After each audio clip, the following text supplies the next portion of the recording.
નમસ્તે ગુજરાત. નમસ્કાર. આજના વર્ચ્યુઅલ ટ્રેનિંગ ક્લાસરૂમમાં હું આપ સૌનું હાર્દિક સ્વાગત કરું છું. ITIમાં ઇલેક્ટ્રિશિયન ગ્રુપમાં ઇલેક્ટ્રિશિયન દ્વારા ચાલતા DC જનરેટરના પ્રકાર વિશે હું તમને આજે સવિસ્તાર માહિતી આપીશ. આપણે થિયેટર, શોપિંગ મોલમાં અને સબસ્ટેશનમાં જનરેટર જોઈએ છીએ તે જુદા જુદા પ્રકારના હોય છે. તેના વિશે આજે માહિતી મેળવીશું. આ અગાઉ તાલીમાર્થી મિત્રો તમે DC જનરેટરનો સિદ્ધાંત, ફ્લેમિંગના જમણા હાથનો નિયમ, જનરેટરનું વર્કિંગ અને DC જનરેટરના ભાગો વિશે અને EMF ઇક્વેશન વિશે માહિતી તો મેળવી જ હશે. હવે આપણે DC જનરેટરના પ્રકાર વિશે સવિસ્તાર માહિતી મેળવીશું. DC જનરેટરના પ્રકાર બે છે. એક સેલ્ફ એક્સાઇટેડ જનરેટર અને બીજું separately excited generator. Separately excited generator એટલે આપણે અહીંયા જોઈએ કે આ આકૃતિમાં સેપરેટલી એક્સાઇટેડ જનરેટર બતાવવામાં આવેલું છે, જ્યાં આ રીહોસ્ટેટ છે તેની સિરીઝમાં અહીંયા એમીટર જોડેલ છે, તેની સિરીઝમાં ફિલ્ડ વાઇન્ડિંગ છે અને ફિલ્ડ વાઇન્ડિંગનો છેડો બીજો છેડો એ DC સપ્લાયના બીજા છેડા સાથે કનેક્ટેડ છે. એટલે કે પોઝિટિવ છેડો DCનો રીહોસ્ટેટમાં થઈ એમ્પિયર મીટરમાંથી થઈ ફિલ્ડ વાઇન્ડિંગમાંથી પરિપથને પૂર્ણ કરે છે. જ્યારે તેની પેરેલલમાં આ જનરેટરનું આર્મેચર છે અને આર્મેચરમાં ઉત્પન્ન થયેલો EMF એ આપણને અહીંયા વોલ્ટ મીટરમાં બતાવશે. આ આર્મેચર છે અને આ ફિલ્ડ વાઇન્ડિંગ છે. જે DC જનરેટરમાં ફિલ્ડ પોલને એક્સાઇટ કરવા માટે આ ફિલ્ડ પોલ છે એને એક્સાઇટ કરવા માટે બહારથી તેના ફિલ્ડ વાઇન્ડિંગને બહારથી ફિલ્ડ સપ્લાય આપવામાં આવતો હોય તો તેવા પ્રકારના જનરેટરને સેપરેટલી એક્સાઇટેડ જનરેટર કહેવામાં આવે છે. તેનો બીજો પ્રકાર છે સેલ્ફ એક્સાઇટેડ જનરેટર. જે DC જનરેટરમાં ફિલ્ડ પોલને એક્સાઇટ કરવા માટે તેના પોતાના જ આર્મેચર દ્વારા ઉત્પન્ન થતો DC સપ્લાય તેના ફિલ્ડ વાઇન્ડિંગને આપવામાં આવતો હોય તો તેવા પ્રકારના જનરેટરને સેલ્ફ એક્સાઇટેડ જનરેટર કહે છે. એટલે કે એ જનરેટર ચલાવવા માટે તેના ફિલ્ડમાંથી જ સપ્લાય આપણને મળે છે. એ સેલ્ફ એક્સાઇટેડ જનરેટરના 3 પ્રકાર છે. એક શન્ટ જનરેટર, બીજું સિરીઝ જનરેટર અને ત્રીજું કમ્પાઉન્ડ જનરેટર. હવે આ ત્રણેય પ્રકાર વિશે આપણે તાલીમાર્થી મિત્રો સવિસ્તાર માહિતી મેળવીશું. એમાં પહેલો પ્રકાર છે શન્ટ જનરેટર, જે આપણે આકૃતિમાં જોઈ શકીએ છીએ. આકૃતિમાં બતાવ્યા પ્રમાણે આ છે A1 અને A2. આ આર્મેચર છે જેનો એ છેડો A1 તથા બીજો છેડોને આપણે A2 તરીકે ઓળખીશું. આ જે છે એ શન્ટ ફિલ્ડ છે અને તેને E1 અને E2 થી આપણે ઓળખીશું. અહીંયા આ લોડ જોડેલો છે અને આ વોલ્ટ મીટર છે, જેની અંદર આપણે જોઈએ કે આર્મેચર અને શન્ટ ફિલ્ડ વાઇન્ડિંગ એકબીજાની પેરેલલમાં જોડેલા છે.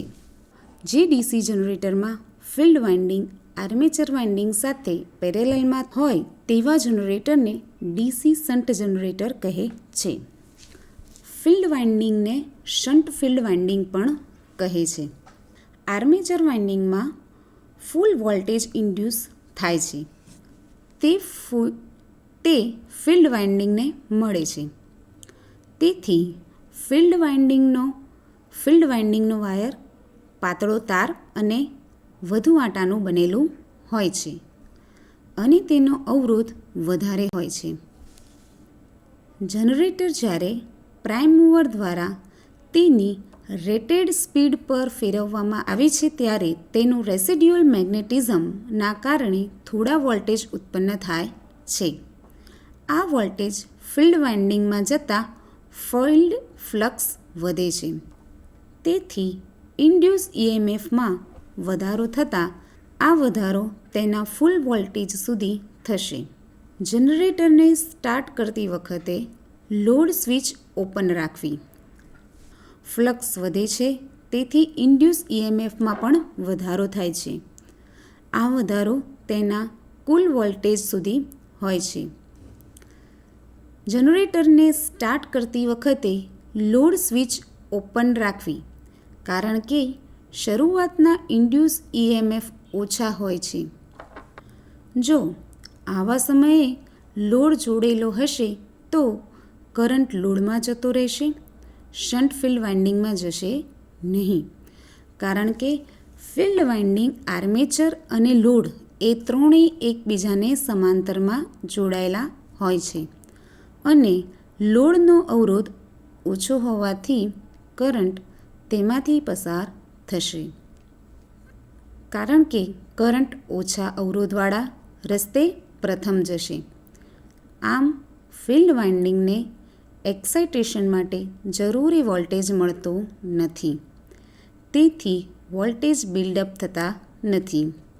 તેથી જનરેટર ફૂલ વોલ્ટેજ આપે ત્યારે લોડને જોડવું. શન્ટ જનરેટરમાં આર્મેચર કરંટના બે પેરેલલ રસ્તા છે. એક લોડમાં જતો રસ્તો અને બીજો શન્ટ ફિલ્ડ વાઇન્ડિંગમાં જતો રસ્તો.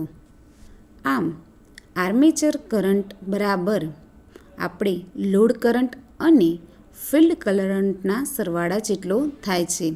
એટલે આર્મેચરમાંથી જે કરંટ પસાર થાય છે એ લોડ કરંટ અને ફિલ્ડ કરંટ બંનેનો સરવાળો લેવાનો.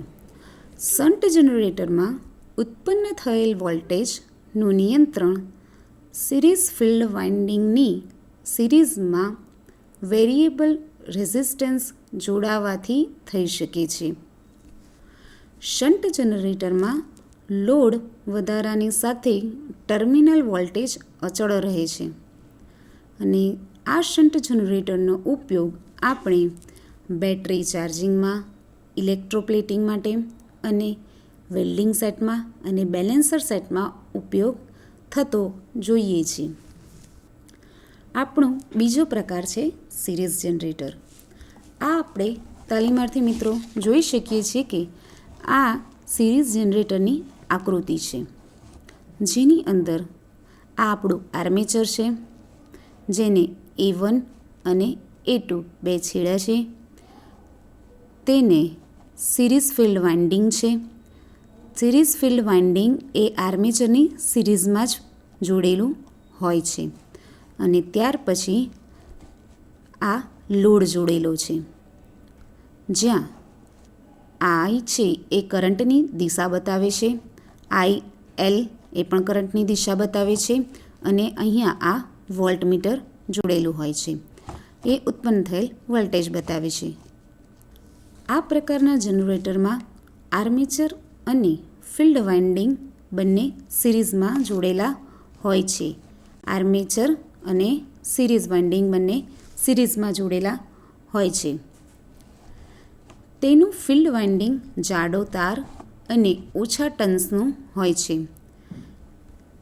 તેનો અવરોધ ઓછો હોય છે. આ પ્રકારના જનરેટરમાં ફિલ્ડ વાઇન્ડિંગમાં રહેલા રેસિડ્યુઅલ મેગ્નેટિઝમના કારણે થોડા વોલ્ટેજ બિલ્ડઅપ થાય છે. આ ઇએમએફ ફિલ્ડ વાઇન્ડિંગમાં જતાં ફ્લક્સમાં વધારો થવાથી ફિલ્ડના મેગ્નેટિઝમના પાવરમાં વધારો થાય છે. આમ ઇન્ડ્યુસ ઇએમએફમાં વધારો થાય છે. આ પ્રકારના જનરેટર હંમેશા લોડ સાથે ચાલુ કરવા કારણ કે જો જનરેટર લોડ વગર હોય તો કરંટનું વહેણ સિરીઝ ફિલ્ડ વાઇન્ડિંગમાં થતું નથી. લોડમાં થોડો વધારો કરતાં એક્સાઇટિંગ કરંટમાં પણ વધારો થાય છે. તેથી આર્મેચર હંમેશા ફ્લક્સ કાપશે અને જનરેટર હાઈ વોલ્ટેજ ઉત્પન્ન કરશે. થોડો અચળ લોડ સ્ટાર્ટ કરતાં પહેલાં જોડેલો રાખી સ્ટાર્ટ કરવું. ઇન્ડ્યુસ ઇએમએફને નિયંત્રણ કરવા સિરીઝ ફિલ્ડના કરંટને વેરિયેબલ રેઝિસ્ટન્સ દ્વારા નિયંત્રણ કરી શકાય છે. વેરિયેબલ રેઝિસ્ટન્સ ફિલ્ડ વાઇન્ડિંગની સમાંતરમાં લગાવવું, જેથી કરંટનું વિભાજન થશે. તેનો ઉપયોગ બૂસ્ટર જનરેટર તરીકે ડીસી ટ્રાન્સમિશન લાઇનનું બૂસ્ટિંગ કરવા થાય છે. જેમાં આપણે ઉત્પન્ન થયેલો કરંટ જોઈએ તો I બરાબર E છેદમાં RA plus RSC plus RI, જ્યાં આપણે જોઈએ કે RA બરાબર આર્મેચરનો અવરોધ, RSC બરાબર સિરીઝ ફિલ્ડનો અવરોધ, RL બરાબર લોડનો અવરોધ અને E બરાબર ઇન્ડ્યુસ થયેલું EMF દર્શાવે છે. હવે આપણે સેલ્ફ એક્સાઇટેડ જનરેટરનો ત્રીજો પ્રકાર વિશે માહિતી મેળવીશું. ત્રીજો પ્રકાર છે કમ્પાઉન્ડ જનરેટર. આપણે આકૃતિમાં જોઈએ છીએ તે પ્રમાણે આ કમ્પાઉન્ડ જનરેટર છે અને કમ્પાઉન્ડ જનરેટરમાં આ આર્મેચર છે, આ સિરીઝ ફિલ્ડ છે, આ શન્ટ ફિલ્ડ છે, જેમાં A1 અને A2 ને આર્મેચર કહે છે, E1 અને E2 ને સિરીઝ ફિલ્ડ કહે છે અને D1 અને D2 ને શન્ટ ફિલ્ડ કહીએ છીએ. અને અહીંથી જનરેટર આઉટપુટ આપે છે. આ જનરેટરમાં આર્મેચર, સિરીઝ ફિલ્ડ અને શન્ટ ફિલ્ડ હોય છે. તેમાં શન્ટ અને સિરીઝ જનરેટરના બંનેના ગુણધર્મો જોવા મળે છે. તેમાં બે ફિલ્ડ વાઇન્ડિંગ હોય છે, જેમાં શન્ટ ફિલ્ડ વાઇન્ડિંગ આર્મેચરની સમાંતરમાં હોય છે. આપણે જોઈએ છીએ તાલીમાર્થી મિત્રો કે આ શન્ટ ફિલ્ડ વાઇન્ડિંગ છે અને શન્ટ ફિલ્ડ એ આ આર્મેચરની સમાંતરમાં છે, જ્યારે સિરીઝ ફિલ્ડ એ આર્મેચરની સિરીઝમાં જોડેલું છે. અને સિરીઝ ફિલ્ડ વાઇન્ડિંગ સિરીઝમાં જોડેલું હોય છે. આ બંને વાઇન્ડિંગને કોઇલના સ્વરૂપમાં એક જ પોલ ઉપર રાખવામાં આવે છે. શન્ટ ફિલ્ડ વાઇન્ડિંગ ફૂલ ટર્મિનલ વોલ્ટેજ ડ્રોપ કરશે. કમ્પાઉન્ડ જનરેટરનો લોડ અને ફૂલ લોડ બંને સમયે વોલ્ટેજ બિલ્ડઅપ કરે છે. આ પ્રકારના જનરેટરનો ઉપયોગ દૂર સુધી પાવરને સપ્લાય કરવા માટે કે જ્યાં વોલ્ટેજ ડ્રોપને સુધારી શકાય. હવે આપણે તાલીમાર્થી મિત્રો કમ્પાઉન્ડ જનરેટરના બીજા બે પ્રકાર પડે છે તેના વિશે માહિતી મેળવીશું. એક શોર્ટ શન્ટ કમ્પાઉન્ડ જનરેટર અને બીજું long shunt compound generator. Short shunt compound જનરેટરના પણ બીજા બે પેટા પ્રકાર પડે છે. એક કમ્યુલેટિવ કમ્પાઉન્ડ જનરેટર અને બીજું છે ડિફરન્શિયલ કમ્પાઉન્ડ જનરેટર. જ્યાં લોંગ શન્ટ કમ્પાઉન્ડ જનરેટરના પણ બીજા બે પ્રકાર પડે છે, કમ્યુલેટિવ કમ્પાઉન્ડ જનરેટર અને ડિફરન્શિયલ કમ્પાઉન્ડ જનરેટર. હવે આપણે શોર્ટ શન્ટ કમ્પાઉન્ડ જનરેટર વિશે સવિસ્તાર માહિતી મેળવીશું.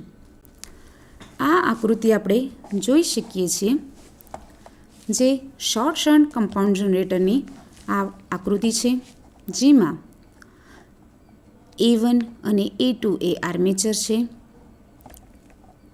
D1 અને D2 એ સિરીઝ વાઇન્ડિંગ છે, E1 અને E2 એ ફિલ્ડ વાઇન્ડિંગ છે, E1 અને E2 ફિલ્ડ વાઇન્ડિંગ છે અને અહીં આપણા ટર્મિનલ વોલ્ટેજ મળે છે. જ્યારે શન્ટ ફિલ્ડ વાઇન્ડિંગને આર્મેચર અને સિરીઝ ફિલ્ડ વાઇન્ડિંગની સમાંતરમાં જોડેલ હોય તેને શોર્ટ શન્ટ કમ્પાઉન્ડ જનરેટર કહે છે. હવે તેનો બીજો પ્રકાર છે short shunt cumulative compound generator. તેની આકૃતિ આપણે નીચે જોઈએ છે કે જેમાં આકૃતિમાં બતાવ્યા પ્રમાણે A1 અને A2 એ આર્મેચર વાઇન્ડિંગના છેડા છે, જ્યારે D1 અને D2 એ સિરીઝ વાઇન્ડિંગ છે અને E1 અને E2 એ શન્ટ ફિલ્ડ વાઇન્ડિંગ હશે. V બરાબર વોલ્ટમીટર છે અને અહીંયા આ લોડ જોડેલો છે. આની અંદર આપણે જોઈ શકીએ છીએ કે શન્ટ ફિલ્ડ વાઇન્ડિંગ અને આર્મેચર એ સમાંતરમાં જોડેલ છે અને સિરીઝમાં D1નો પહેલો છેડો એ શન્ટ ફિલ્ડ વાઇન્ડિંગને પેરેલલ માટે અને અહીંથી સિરીઝનો બીજો છેડો છે એ આપણે જોઈ શકીએ છીએ તાલીમાર્થી મિત્રો સીધો લોડમાં આપેલ છે. જો series field winding shunt field વાઇન્ડિંગને મદદ કરે તેને short shunt cumulative compound generator કહે છે. Short shunt differential compound generator આપણે આકૃતિમાં જોઈ શકીએ છીએ તે પ્રમાણે અહીં A1 અને A2 આર્મેચરના છેડા, D1 અને D2 એ સિરીઝના છેડા અને E1 અને E2 શન્ટ ફિલ્ડ વાઇન્ડિંગના છેડા છે અને અહીંયા V બરાબર વોલ્ટમીટર અને લોડ જોડેલો છે. આનો ડિફરન્સ એ છે કે અહીંયા શન્ટ ફિલ્ડ વાઇન્ડિંગ અને આર્મેચર ફિલ્ડ વાઇન્ડિંગ તો પેરેલલમાં છે જ, પણ સિરીઝ ફિલ્ડ વાઇન્ડિંગનું પહેલું ટર્મિનલ એ સીધુંમાં જોડવામાં આવે છે અને એના બીજા ટર્મિનલને આર્મેચર અને શન્ટ વાઇન્ડિંગની પેરેલલમાં જોડવામાં આવે છે. તેથી બને છે આપણું short shunt differential compound generator.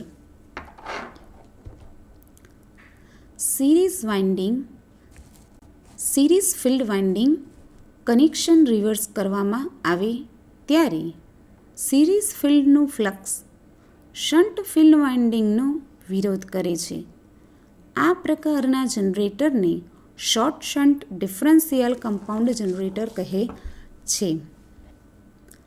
Long shunt differential compound generator અહીં તાલીમાર્થી મિત્રો આકૃતિમાં દર્શાવ્યા પ્રમાણે A1 અને A2 આર્મેચરના છેડા, અહીં D1 અને D2 સિરીઝ ફિલ્ડના છેડા છે અને E1 અને E2 એ શન્ટ ફિલ્ડના છેડા છે. વોલ્ટમીટર છે અને લોડ જોડેલો છે.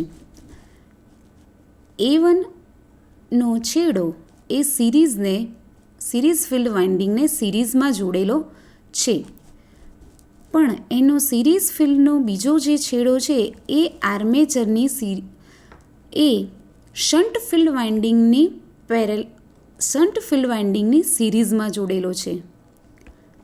અહીં આપણે ફરીથી જોઈએ તાલીમાર્થી મિત્રો કે આર્મેચરનો પહેલો જે છેડો છે એ સિરીઝ ફિલ્ડ વાઇન્ડિંગના પહેલા ટર્મિનલ સાથે અને તેનો બીજો જે છેડો છે સિરીઝ ફિલ્ડ વાઇન્ડિંગનો બીજો છેડો છે એ શન્ટ ફિલ્ડ વાઇન્ડિંગને પહેલા ટર્મિનલમાં છે અને શન્ટ ફિલ્ડ વાઇન્ડિંગનો બીજો ટર્મિનલનો જે છેડો છે એ લોડમાં જોડેલો છે.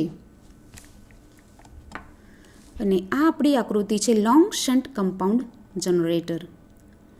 જો સિરીઝ ફિલ્ડ વાઇન્ડિંગને આર્મેચરની સિરીઝમાં જોડવામાં આવે અને શન્ટ ફિલ્ડ વાઇન્ડિંગને આ કોમ્બિનેશનની પેરેલલમાં મૂકવામાં આવે તો તેને લોંગ શન્ટ કમ્પાઉન્ડ જનરેટર કહે છે.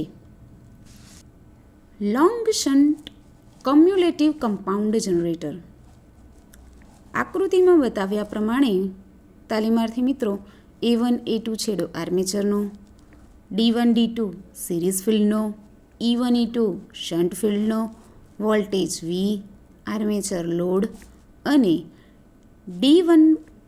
અને હવે આપણે એની સર્કિટ વિશે જાણીએ કે A1નો જે પહેલો છેડો જે છે એ સિરીઝ ફિલ્ડના પહેલા ટર્મિનલમાં છે અને સિરીઝ ફિલ્ડનો બીજો ટર્મિનલનો જે છેડો છે એ સીધો ક્યાં જાય છે?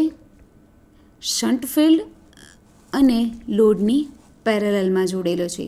જો તાલીમાર્થી મિત્રો, જે આપણે અહીંયા જોઈ શકીએ છીએ કે D1 એટલે કે સિરીઝ ફિલ્ડનો બીજો જે છેડો છે એ ક્યાં જોડેલો છે?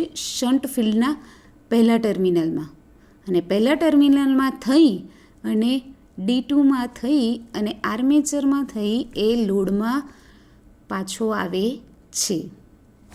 આ આખી પ્રક્રિયા આખી લોંગ છે, તેથી એને long shunt cumulative compound generator કહે છે. જો બંને વાઇન્ડિંગની અસર એડિટિવ હોય તો તેને long shunt cumulative compound generator કહે છે.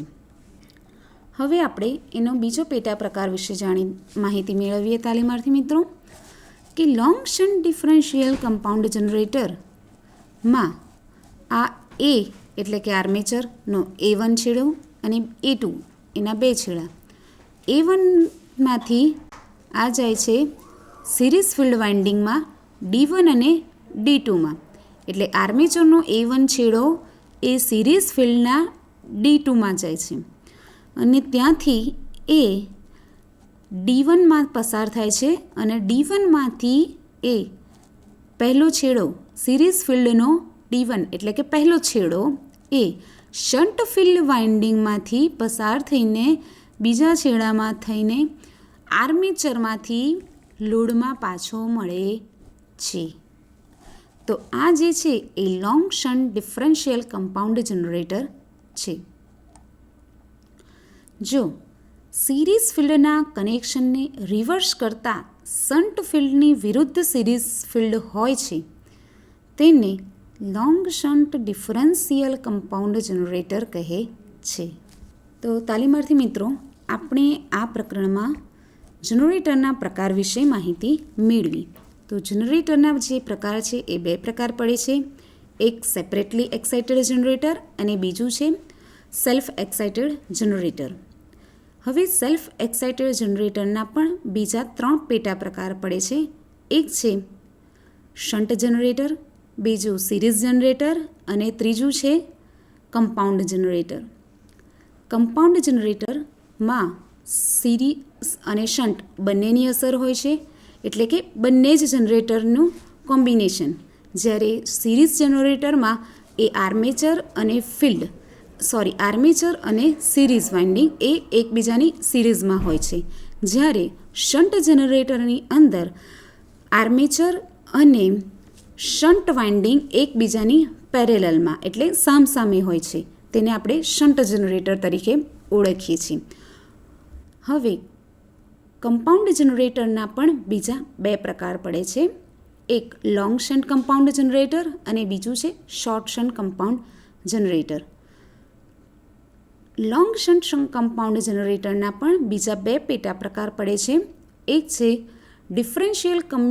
ડિફરન્શિયલ જનરેટર અને બીજું જે છે એ છે કોમ્યુલેટિવ કમ્પાઉન્ડ જનરેટર.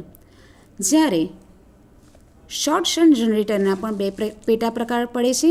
એક છે કોમ્યુલેટિવ શોર્ટ શન્ટ જનરેટર અને ડિફરન્શિયલ શોર્ટ શન્ટ જનરેટર, જેના વિશે આપણે માહિતી મેળવી. હવે હું તમને તાલીમાર્થી મિત્રો તમારી પરીક્ષામાં તમને મદદરૂપ થઈ શકે તેવા થોડા પ્રશ્નો કહીશ અને તેની જવાબ પણ આપીશ. પ્રશ્ન 1. ડીસી સિરીઝ જનરેટરમાં વોલ્ટેજ કેવી રીતે ઉત્પન્ન થાય છે? તો ડીસી સિરીઝ જનરેટરમાં વોલ્ટેજ લોડ જોડ્યા બાદ જ ઉત્પન્ન થઈ શકે છે. કયા જનરેટરમાં લોડમાં જેમ જેમ વધારો કરવામાં આવે તેમ તેમ તેના ટર્મિનલ વોલ્ટેજમાં પણ અમુક મર્યાદા સુધી વધારો થાય છે? તો એ જનરેટર છે આપણું સિરીઝ જનરેટર. સિરીઝ જનરેટરમાં series, field, series field, armature અને લોડનું જોડાણ કેવી રીતે છે, એટલે કે કેવી રીતે હોય છે? તો એનો જવાબ છે કે સિરીઝ જનરેટરમાં સિરીઝ ફિલ્ડ, આર્મેચર અને લોડ એ ત્રણેયનું જોડાણ સિરીઝમાં હોય છે. એક સિરીઝમાં જ ત્રણેયનું જોડાણ કરેલ હોય છે. ચોથો પ્રશ્ન છે મારો કે શન્ટ જનરેટરમાં શન્ટ ફિલ્ડ વાઇન્ડિંગ, આર્મેચર અને લોડનું જોડાણ કેવી રીતે જોડવામાં આવે છે? તો શન્ટ જનરેટરમાં શન્ટ ફિલ્ડ વાઇન્ડિંગ, આર્મેચર અને લોડનું જોડાણ પેરેલલમાં હોય છે. એ ત્રણેય એકબીજાની સમાંતર રહે છે. વચ્ચે આર્મેચર હોય છે, બાજુમાં આપણે જોઈએ તો આપણે વાઇન્ડિંગ મૂકીએ છીએ એ શન્ટ ફિલ્ડ વાઇન્ડિંગ હોય છે અને એની બીજી બાજુ હોય છે એ આપણું લોડ હોય છે. એટલે એ ત્રણેય એકબીજાની પેરેલલમાં એટલે કે સમાંતરમાં હોય છે. પાંચમો પ્રશ્ન કે કયા મશીનમાં રેસિડ્યુઅલ મેગ્નેટિઝમ જરૂરી છે? તો તે ડીસી શન્ટ પ્રકારના જનરેટરમાં રેસિડ્યુઅલ મેગ્નેટિઝમની જરૂર છે. હવે તાલીમાર્થી મિત્રો, આપણે આ પ્રકરણમાંથી દરેક જનરેટરમાં વાઇન્ડિંગ, આર્મેચર અને સિરીઝ ફિલ્ડ વાઇન્ડિંગ કેવી રીતે જોડવામાં આવે છે અને તેના કેવી રીતે પ્રકાર પાડવામાં આવે છે તે વિશે માહિતી મેળવી. તો તમે જે મને સાંભળી તે બદલ તમારો ખૂબ ખૂબ આભાર. નમસ્કાર.